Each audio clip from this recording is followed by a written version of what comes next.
kembali lagi di Bincang Alam Bebas. Dan kali ini sudah memasuki episode ketiga. Masih barengan sama saya Eiza Malfira. Dan tentunya saya mau ngucapin terima kasih banyak sama Kang Gali Doni karena terima kasih masih stay bersama dengan kami. Dan juga Teh Didi pastinya ya. Siap. Setelah sebelumnya kita sudah melalui episode 1 dan 2 membahas soal pengenalan WAC dan juga yang akhirnya melahirkan ekspedisi 17 menuju ke 17 gunung di Pulau Jawa bersama dengan 17 kelompok perempuan semua ya yang berisikan 100 anggota ya, 100 orang gitu.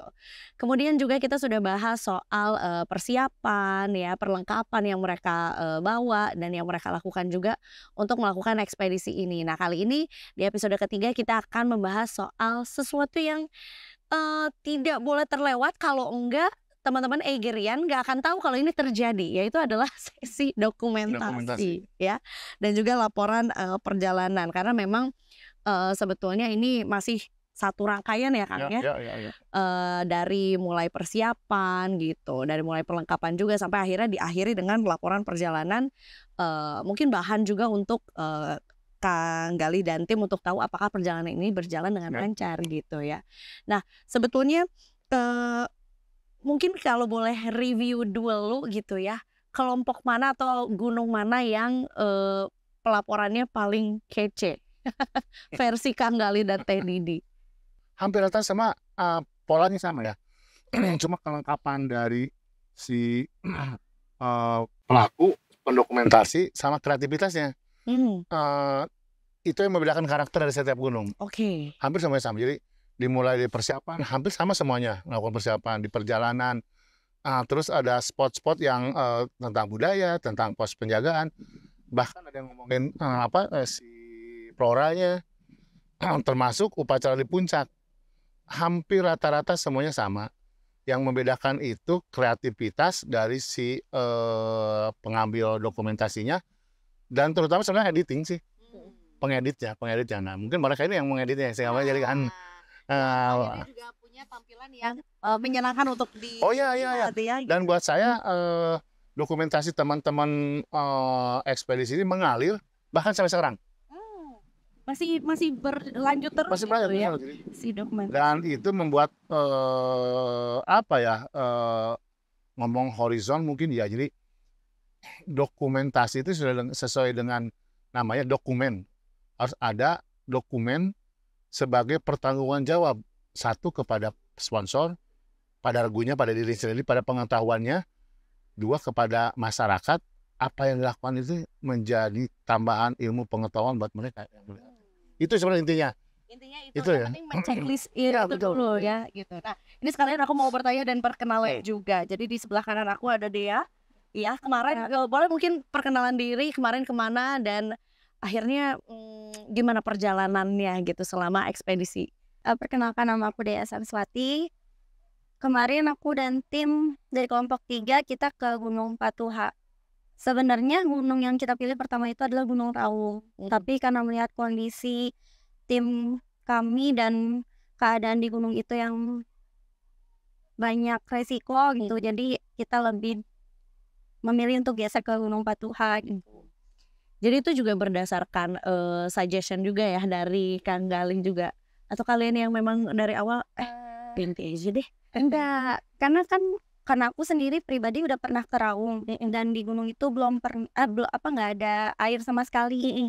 Sedangkan kita di sini tim itu kan semuanya perempuan. Jadi kalau kita buat bawa air sebanyak itu dengan kondisi gunung dan trek yang seperti itu, kayaknya kasihan juga teman-teman yang lain. Dan teman-teman juga kayaknya lebih baik kita ganti gunung deh. Karena waktu itu kan sempat diskusi juga sama Teh Didi deh kalau nggak salah, dari ketuanya. Terus kita dikasih kesempatan buat milih mau ganti gunung atau tetap milih Gunung Raung tapi dengan resiko yang ada gitu kan. Jadi kesepakatan bersama akhirnya kita milih buat ke Gunung Patuha aja. Oh, oke. Terima kasih Dea penjelasannya. Nanti aku lanjut lagi sama Dea. Terus aku mau kenalan sama Farah. Ya, silakan perkenalkan dirimu sekaligus cerita kemarin ke gunung mana. Kenalin, aku Farah dan kemarin aku dari kelompok 9 dan kita pergi ke Gunung Bismo. Sebenarnya sama kayak Kak Dea, kita awalnya bukan mau ke Gunung Bismo, awalnya kita mau ke Gunung Slamet, tapi karena ngelihat kondisi tim juga dan dikasih kesempatan mau diubah atau enggak, pas di review lagi, ya akhirnya kita memilih ya mungkin Slamet terlalu berat untuk pada kita saat itu karena ada kondisi di mana ada yang belum pernah naik gunung dan lain-lain. Jadi kita akhirnya milih untuk ke Gunung Bismo.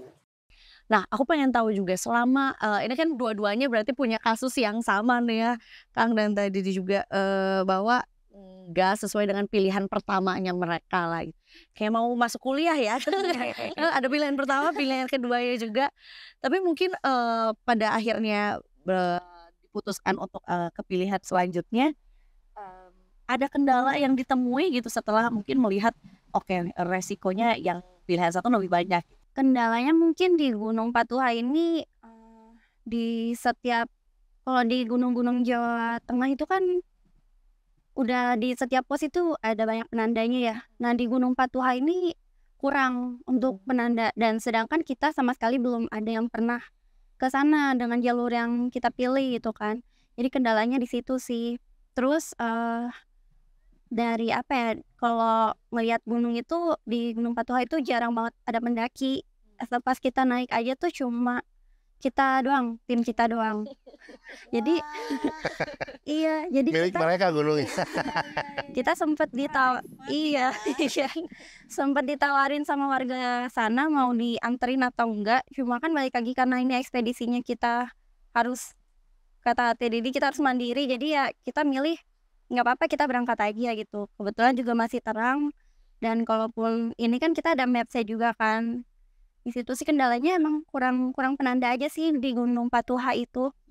Tapi berarti sampai sesuai dengan target waktu atau? Iya, alhamdulillahnya sesuai dengan yang kita estimasiin gitu. Sesuai di jadwal. Berarti pembekalan untuk membaca peta dan navigasinya luar biasa juga ya. Teruji ya, valid berarti. Wah keren. Kalau dari Tafara sendiri gimana? Ada kendala mungkin kemarin? Kalau kendala tuh sebenarnya kemarin nggak terlalu banyak sih, alhamdulillah berjalan lancar. Dan kalau di Bismo sendiri itu untuk pos-posnya jelas tanda-tandanya dan di awal juga di briefing sama mas-masnya dari base camp dan udah dikasih petanya juga. Nah tapi yang kendala di kita tuh kita overload logistik. itu benar-benar pas Bawa apa sih kalau boleh tahu? nggak tahu ya, kebetulan kan kita dapet dasnya yang mungkin kapasitasnya lebih kecil kan. Jadi kita lupa memikirkan untuk tendanya itu. Jadi tendanya itu cukup besar-besar. Dan pas dimasukin itu benar-benar overload yang harusnya talinya tuh bener-bener sampai ujung gitu. Jadi kita juga berat dan kebetulan jadi pada saat itu kita khususnya tuh pakai porter karena bener-bener udah nggak muat lah gitu kalau kita nggak mungkin kita nenteng juga kan. Di situ sih paling kendala yang utama. Dan di Bismo itu nggak ada sumber airnya yang di jalur kita pakai jalur Cilandak. Oke, nah ini sebetulnya juga yang menarik karena kendalanya bisa sangat jauh berbeda sekali gitu. Yang sebetulnya itu terprediksikan nggak sih kan dari awal pada saat mereka course? Ya, pemilihan jalur pergantian gunung itu kan bagian dari ya harus terprediksi. Raung itu prediksi mereka semua tidak mungkin sampai ke puncaknya karena kondisi si medan gunungnya demikian tinggi, jalurnya terjal, sumber airnya kurang. Mereka prediksikan bahwa timnya tidak akan sampai semuanya.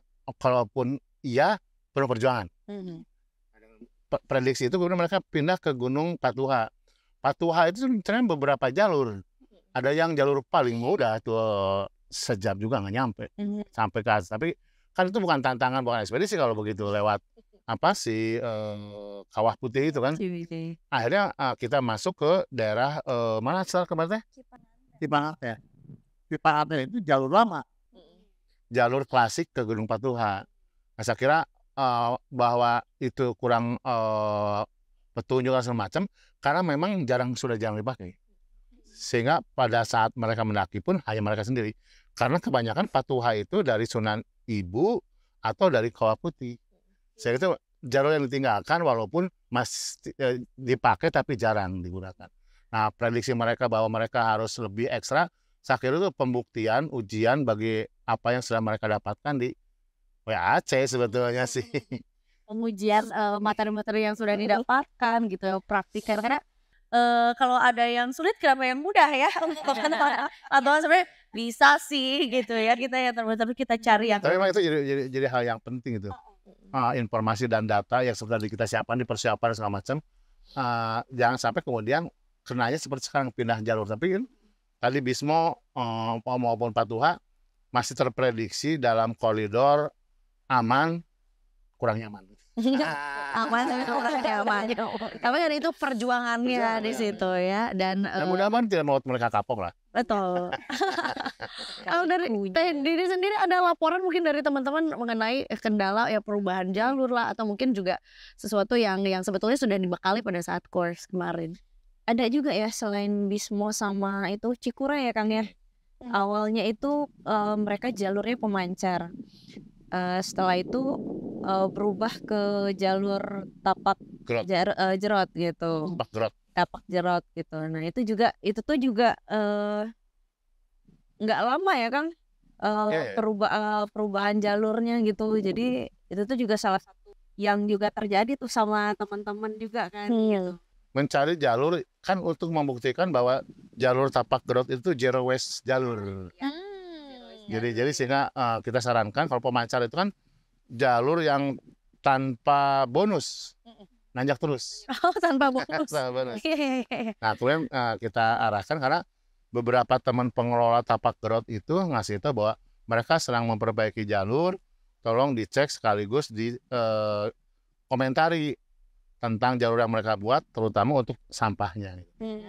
Yang berarti kondisi ini juga menambah juga sih sebetulnya untuk di segi persiapan juga ya, karena melihat juga kondisi jalur yang zero waste, udah pasti persiapannya juga jauh lebih matang juga gitu. Nah, sedikit flashback ke masa-masa awal Kang Gali berekspedisi katanya ya, dokumentasi perjalanannya.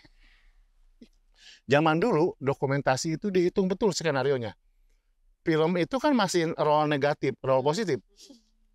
Dia kan masih pakai klise. Sehingga kita harus betul-betul menghitung betul. Jangan sampai salah hitung, salah momen, salah perhitungan, salah bawa. Nah, jadi itu menarik sekali. Jadi orang-orang dan dokumentasi ini tidak hanya satu orang, semuanya merata.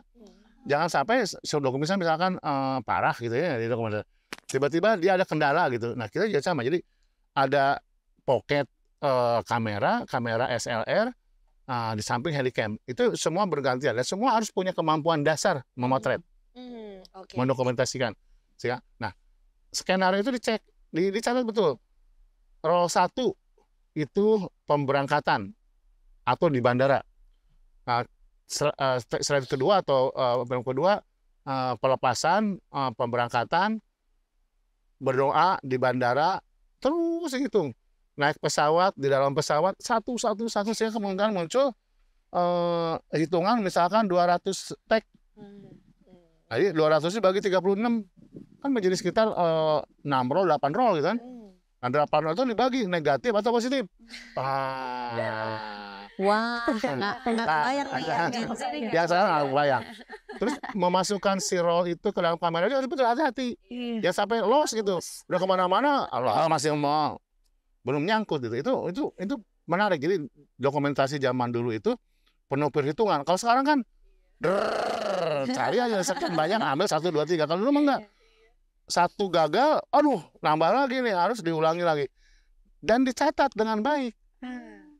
Jadi ada skenario dokumentasi, ada checklistnya, 1, 2, 3, selesai, checklist. Ini ada bonus nih, udah kesemua keambil 1, 2, 3, mungkin ngambil suasana yang lain atau apa. Oh, jadi benar-benar per foto ya zaman dulu tuh. Karena pakai roll film itu kan, gitu klise itu. Jadi kalau misalkan ngambilnya salah atau apa tuh jadi mubazir dan lain-lain. Mengganggu si skenario yang lain. Betul, belum lagi juga kan sebetulnya kalau mendaki urusannya banyak gitu ya, di bawah banyak gitu. Jangan sampai habis hanya untuk tas kamera tuh besar, selalu di depan. Satu masuk ke dalam jaket, satu di depan dipakai ini cadangan gitu. Itu menarik. Saya kira dokumentasi zaman dulu lebih lengkap, lebih pintar, lebih tertib, lebih teliti. Terkonsep. Karena satu foto itu harus menghasilkan hasil yang bagus. Sekarang kan dar gitu. Ambil aja. Terus ulangi, hapus aja gampang gitu. Ya kan? Iya. Kalau salah hapus aja semua lagi. Dulu mana mungkin kita mau hapus apa yang sudah kita foto gitu. Bisa. Nah, berarti kan sekarang semuanya serba mudah gitu ya. Semuanya bahkan sebetulnya sekarang mendokumentasikan perjalanan menggunakan smartphone aja juga sepertinya juga sudah dirasa cukup gitu. Nah, berarti apa yang diajarkan gitu pada saat WAC? Kita kan menjadikan mereka tanda petik ya konten kreator.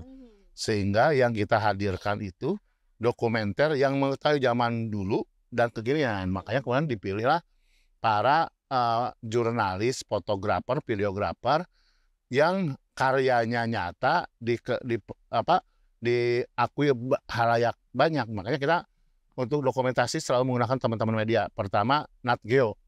Itu dokumentasinya tidak diragukan. Nah, kita pernah ekspedisi bareng dengan mereka. Hasilnya apa yang kita pikirkan, apa yang kita inginkan, betul-betul kejadian. Sementara kalau bisa ya beda dalam posisi yang sama, lokasi yang sama, syuting yang sama, beda hasil. Ya kan, karena ada profesional. Nah, sales-nya juga sama. Jadi kemudian itu menjadikan hasilnya beda.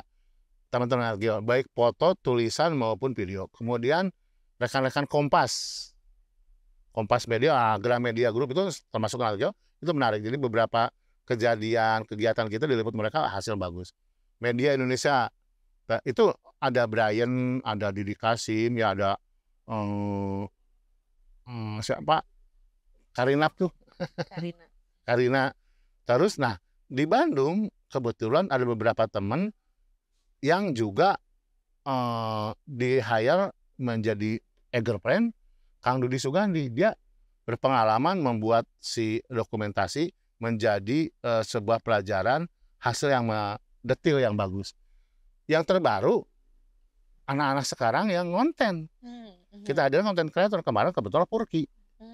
Dia pendaki perempuan, dia dokumenter, dia narator, dia badak juga dalam mendaki gunungnya.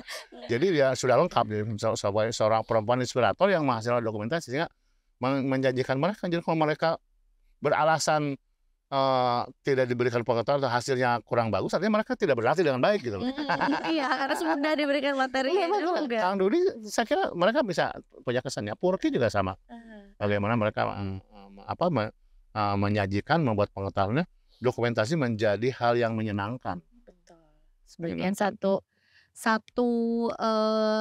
checklist yang juga harus dilalui pada saat perjalanan. Dan kebermanfaatan kegiatan itu ada di dokumentasi. Betul. Kalau kemudian dokumentasi yang tadinya berat, tidak ada air di Bismo, kan dokumentasi memang tidak mengatakan itu, tapi menjanjikan bagaimana keindahan Bismo di pagi hari, di sore hari, di perjalanan.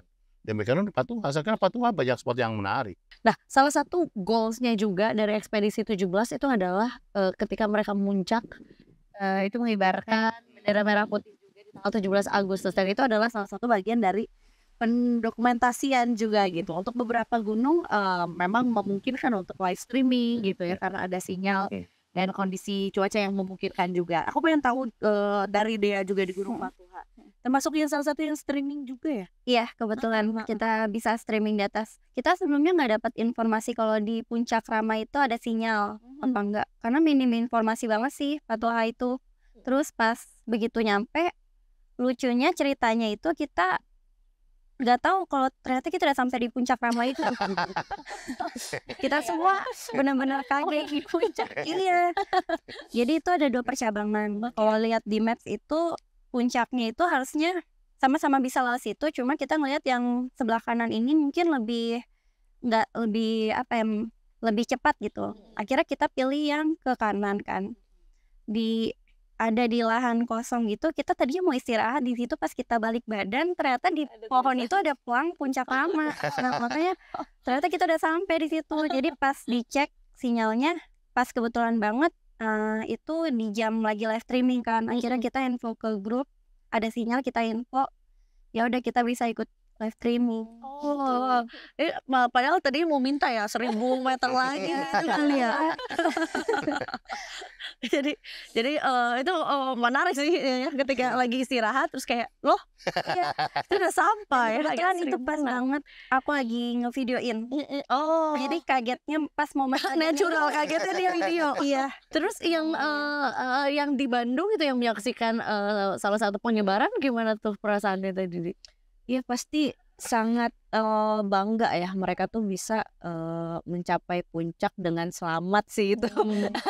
Yang lebih kita ini gitu. Epic sih, epic. Karena kan lagi pembukaan ISCC Kejora Manja, jadi mau nontonnya banyak. Betul. Jadi kita pakai video besar, disaksikan semua orang selesai upacara 17-an di Jalan Sumatera. Jadi kerasa ya Energinya. Nah, ceritanya Farah gimana nih? Kalau aku, kita udah dapat informasi kalau di Bismo tuh kebetulan ada sinyal. Tapi pas udah sampai atas, kendalanya itu sebenarnya bukan di sinyalnya, tapi ada bendera kita yang ketinggalan satu di bawah. Jadi di situ kan kebetulan ada sinyal, jadi kita bisa komunikasi. Nah, di situ pas karena kita ikut streaming juga, di situ kebetulan itu lebih mudah dan sinyalnya tuh bagus. Jadi pas di sana lebih lebih banyak berinteraksi sih sama yang ada di Bandung gitu. Dan keseluruhan pengibarannya tuh sangat menurut aku sangat memorable, karena itu 17-an pertama juga buat aku di puncak. Jadi pengen tahu juga nih, ini menarik, dua-duanya di sini berhasil mengibarkan dan live streaming juga gitu ya, sampai di puncak di waktu yang tepat juga. Tapi kalau mungkin gunung lain tuh ya yang bisa berkomunikasi tanpa gambar, kita lakukan komunikasi tanpa gambar. Tapi kita pakai mic lah untuk halayak yang ada di situ, bahwa kita lagi ngobrol dengan teman-teman yang ada di gunung. Kemudian dari awal juga kita sepakati bahwa hari itu yang tidak bisa berkomunikasi atau live streaming divideokan, direkam, dikirim begitu dapat sinyal. Itu soal mengibarkan bendera live streaming sebagai bagian dari dokumentasi juga. Nah, selanjutnya ada kewajiban lainnya juga yang mereka harus penuhi juga, yaitu adalah pelaporan perjalanan. Seperti apa sebetulnya standar laporan yang diinginkan oleh tim X? Sebetulnya laporan utamanya dokumentasi.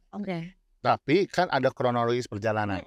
Nah, kronologis perjalanan ini dibuat sebagai latihan buat mereka untuk mempertanggungjawabkan kepada sponsor. Kan mereka disponsori. Jadi RAB yang diajukan kemudian dilaporkan.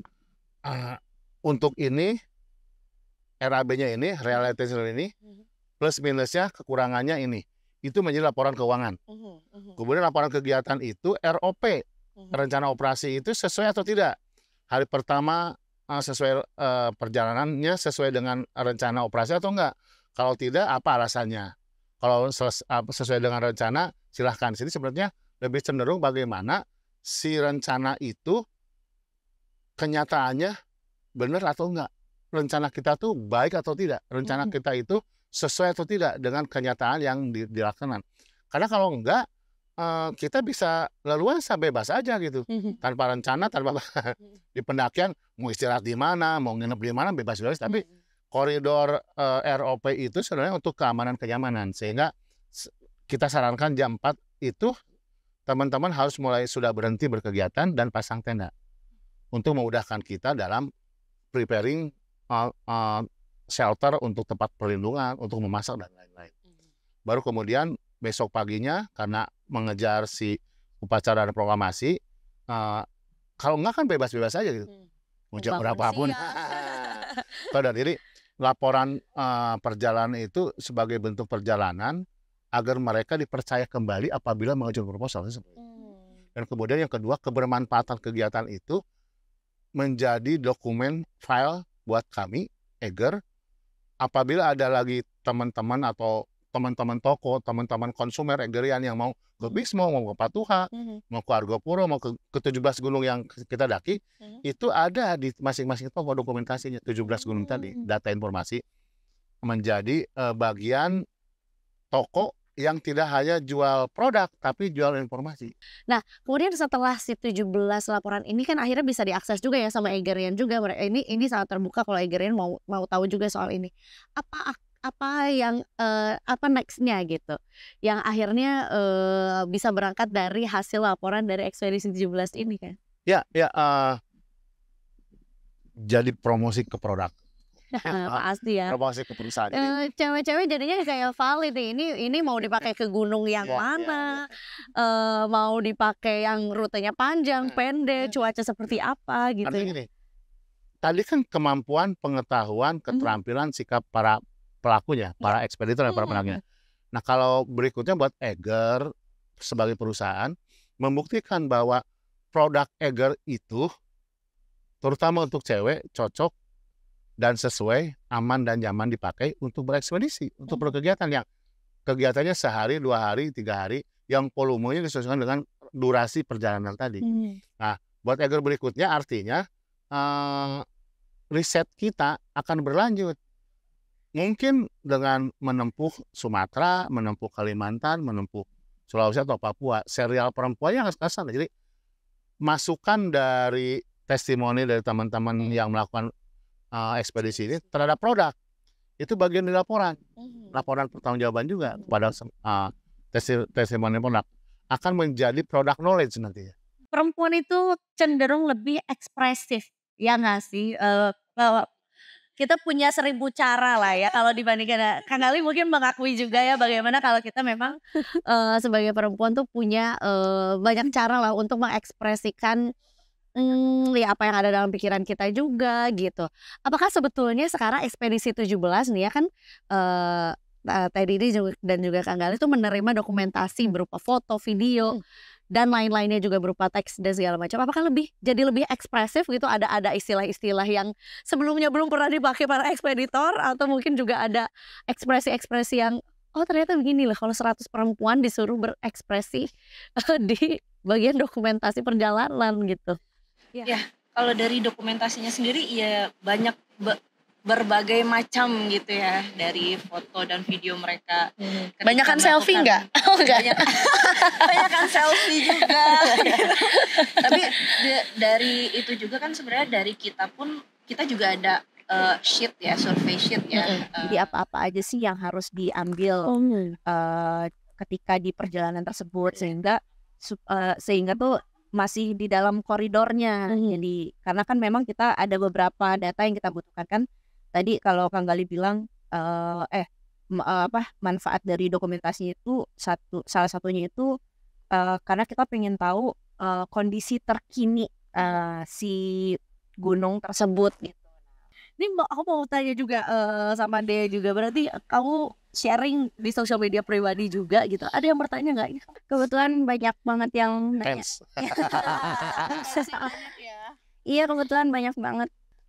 Melihat dari disponsorin juga dari Eger, makin banyak juga yang nanyain gitu. Terus mereka tertarik kayak mau disponsorin juga. Oh ya, kok bisa kayak gitu? Pada bertanya-tanya kayak gitu sih. Menarik sih, aku seru banget. Kalau dari Sarah sendiri, aku terbiasa konten di sosial media, berekspresi kayak gimana? Kebetulan aku nggak sesering kalian konten, tapi kebetulan banyak juga teman-teman aku kan karena aku dari ini anak juga nih dari SBM, orangnya bisnis ITB, lihat gunung gitu loh. Ya kebetulan ya karena aku dari SBM dan itu kebetulan beda dengan teman-teman yang lain kan, kayak teman nanya kok bisa sih ikut, padahal aku jarang ceritakan sama teman-teman kayak gak ada yang aku share tentang itu, terus tiba-tiba kok bisa sama Eger, kok bisa naik gunung bareng gitu kan.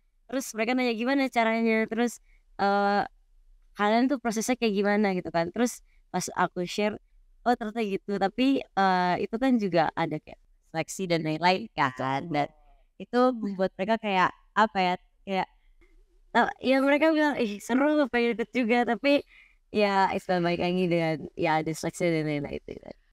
Ini sebetulnya sudah memasuki episode ketiga, tapi aku justru belum pernah nanya sebetulnya apa syarat utama untuk teman-teman yang mau bergabung dengan WAC dan lanjut ke ekspedisi 17. Yang pertama tadi tuh perempuan ya. Wajib perempuan karena memang ada juga yang daftar cowok.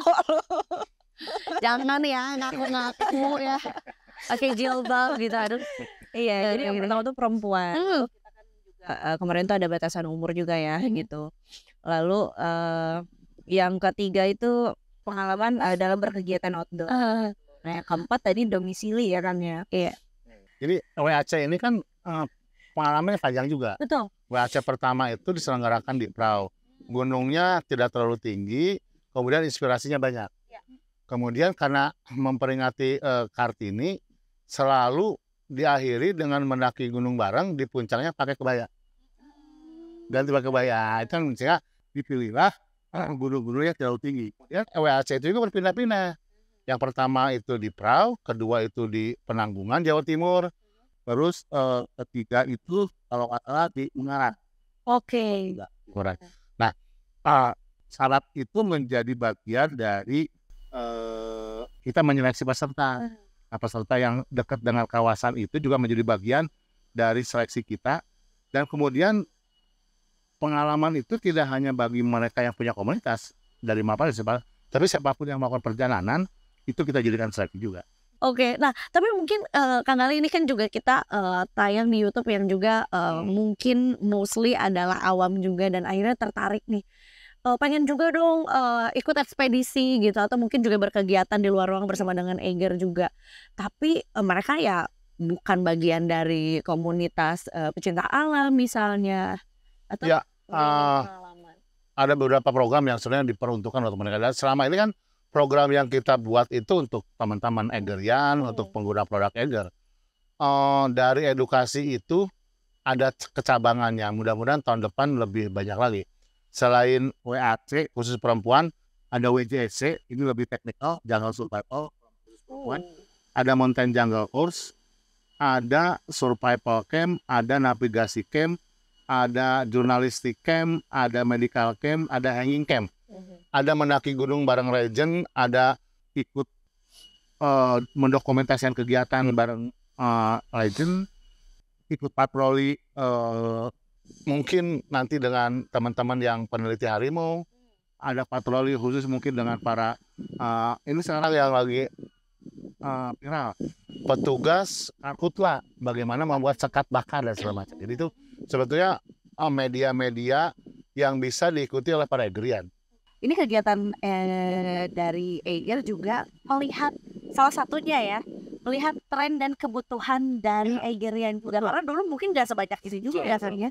Kegiatan yang melibatkan Eigerian gitu yang mereka bisa ya submit secara mandiri gitu. Mungkin mereka yang secara kemampuan juga memiliki limitasi juga. Nah, berkaitan dengan limitasi umur tadi, banyak yang WA. Terus giliran gue kapan? Untuk yang di atas 34 gitu. Iya. Yang sudah bekerja, dan kita juga berlatih dan mencari pengalaman gitu ya. Nah, mungkin tahun depan MTC itu menjadi 3 seri dalam 1 tahun, WAT juga menjadi 2 seri dalam 1 tahun. Jadi artinya kesempatan terbuka dan kita akan mencoba memfasilitasi mereka yang usianya lebih dari remaja, itu kegiatan bareng. Betul. Ini nanti juga ya. Kalau bisa sih ya tidak ada limitasi lah ya. Ini kalau dari tadi ini nih kayak gue nih. Gimana mungkin mau spill sesuatu buat Eigerian? Ya terkait umur ya. Atau mungkin terkait program yang sudah direncanakan untuk tahun 2024 mendatang. Iya. Ya paling itu tadi memang beberapa kegiatan belakangan itu memang kita ada batasan umur gitu. Karena memang kalau misalkan umurnya tidak kita batasi, karena takutnya nanti itu akan ada jomplang. Karena kan ada batas minimal umurnya 18. Kalau misalkan umurnya itu di atas 34 itu pasti secara pengetahuan atau secara pengalaman itu pasti akan jomplang. Jadi memang nanti di next year kita akan mencoba untuk umur yang di atas batas itu untuk nanti kegiatannya. Jadi kita nantikan aja ya karena tanyanya mereka yang kemana ekspedisi dengan usia yang hampir sama, ada masalah nggak gitu? Dari mana? Farah dulu udah gantian. Dari tadi Dea terus duluan. Dari aku tuh cukup bervariatif kan kalau dari umur sendiri, dan kebetulan yang cukup senior juga ada, yang di kelompok aku tuh ada ibu beranak 1. Ini berarti juga sebuah fakta bahwa sebetulnya ya boleh ikut juga ya. Asal usianya tadi. Ya, dan Asal usianya. dan itu sebenarnya tidak membatasi, tapi mungkin ada perbedaan-perbedaan kan, karena yang mungkin kita yang masih umurnya masih lebih muda itu lebih cekatan dan lebih bisa bisa lebih gerak cepet lah untuk jalannya gitu, dan itu emang jadi pertimbangan juga di awal gitu. Tapi berarti sebetulnya kendalanya bukan kendala yang sangat berarti ya. Cuman memang ada betul katanya Teh Diri juga, memang ada perbedaan gitu ya. Oke, dari Dea sendiri? Kalau dari kelompok aku itu umurnya nggak beda-beda jauh sih, cuma selisih 1-2 tahun aja. Geng remaja ya. Nggak juga sih. Ya untuk itu nggak ada masalah apa-apa sih, kita semua sama deh kayaknya, nggak ada yang lebih lambat atau apa jalannya. Aman aja. Aku mau sekalian lanjut juga pertanyaan untuk ekspeditor ini kan, kalian juga tentunya selain punya pengalaman sendiri, pasti mendengar juga dari teman-teman tim atau kelompok lain juga yang tentunya berbeda-beda juga. Setelah kalian mengikuti perjalanan dari WAC, kemudian menyelesaikan ekspedisi 17 juga, mission accomplished gitu ya. Apa harapan kamu nih untuk ya yang mungkin mumpung ada Kang Gali dan juga Teh Didi juga, yang mungkin selanjutnya angkatan WAC selanjutnya ingin ada apa, atau mungkin harapan dari kamu gitu. Oke, mungkin harapan dari aku buat Egerian dan buat program dari Eger sendiri itu bisa menjangkau lebih luas. Mungkin teman-teman yang di luar Jawa pun ikut terjangkau, dan nggak terbatas dengan dengan teman-teman yang misalnya memiliki kegiatan tertentu, dan mungkin yang belum punya basic dan lebih pengen mengeksplor sebenarnya dia punya passion ya sih, atau dia bisa nggak sih di sini, itu mungkin bisa diajak lagi. Jadi mungkin membuat kelas-kelas kecil yang teman-teman tuh bisa engage di dalamnya dan bisa lebih explore lagi gitu sih Kak. Oke, thank you. Dari Dea sendiri? Kalau dari aku buat teman-teman Egerian dan untuk tim Eger, aku ada saran sih, karena belum lama ini aku habis dari Sulawesi ya. Kayaknya seru deh kalau misalnya nanti Eger bakal ngadain acara di Sulawesi, karena Sulawesi itu indah banget dan banyak tempat-tempat yang menurut aku para Egerian kayak tertarik untuk ke sana gitu loh. Siapa tahu dari tim Eger. Jadi kan kalau ngeliat selama ini kayaknya kegiatannya tuh banyaknya di luar di Pulau Jawa aja gitu kan ya. Kayak di luar Pulau Jawa tuh termasuk yang jarang gitu. Nah, padahal di sana tuh banyak tempat yang Dia Egerian yang domisili dan tinggalnya dekat atau di Sulawesi. Kolom komentarnya silahkan penuhi, karena kita akan langsung sampaikan ke Kang Gali. Iya, 2024 salah satunya memang Sulawesi target kita. Tuh ya. Terus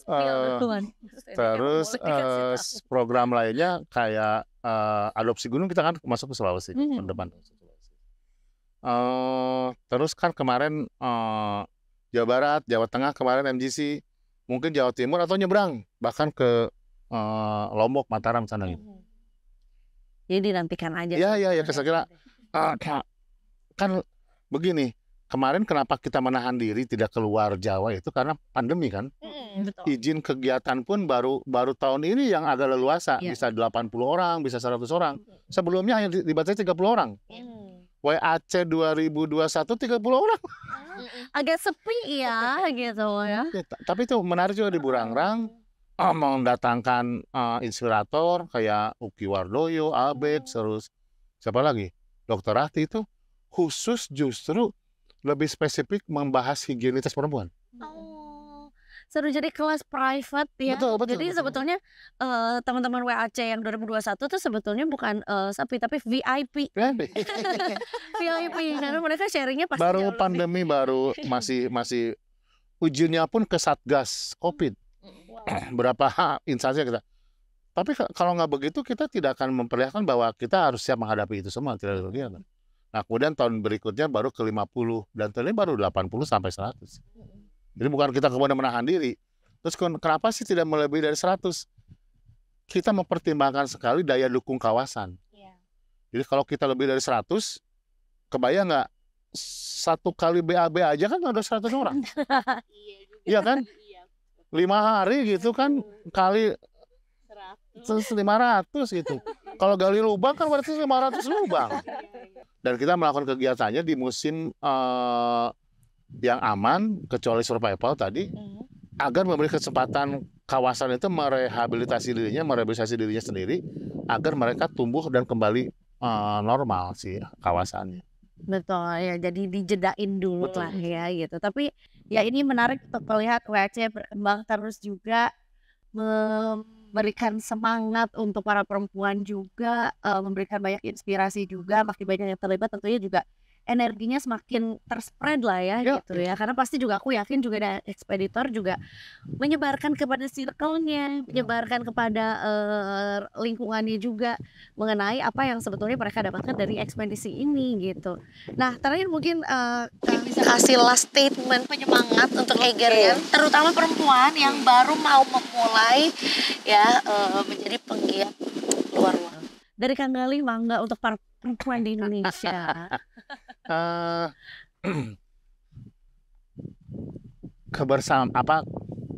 Kesamaan gender itu yang diperjuangkan oleh teman-teman perempuan dan di Indonesia dinukarkan dengan adanya Hari Kartini. Saat itu bagian dari perjuangan perempuan dalam menaikkan segala hal dari dirinya, dari potensinya, kemampuan, pengetahuan dan segala halnya agar sejajar dengan laki-laki. Nah, Eger memberikan kesempatan itu dan melihat itu sebagai bagian dari keberpihakan Eger, sehingga muncul Women Series, sehingga muncul program Women Adventure Camp, muncul ekspedisi perempuan. Artinya Eger pun sama halnya dengan Kartini.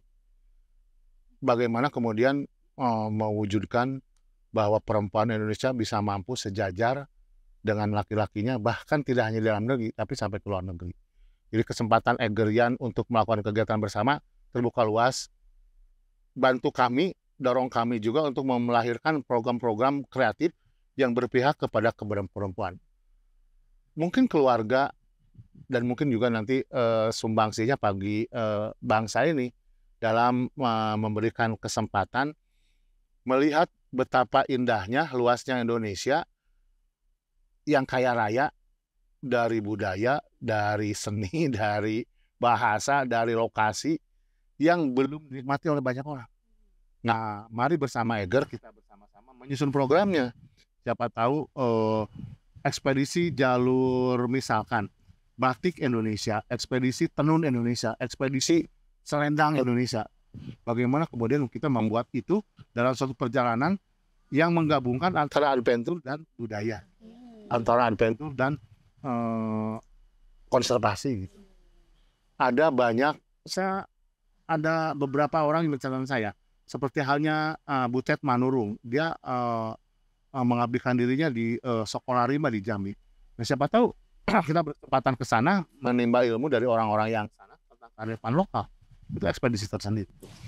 Banyak sekali harapan yang hari ini dituangkan juga. Masih banyak sebetulnya mimpi dari kita semua ya Kang Galih juga mengenai apa-apa saja yang sebetulnya bisa dieksplorasi gitu oleh perempuan Indonesia, terutama juga yang akhirnya kali ini sebetulnya ini ekspedisi 17 baru awal mula lah ya.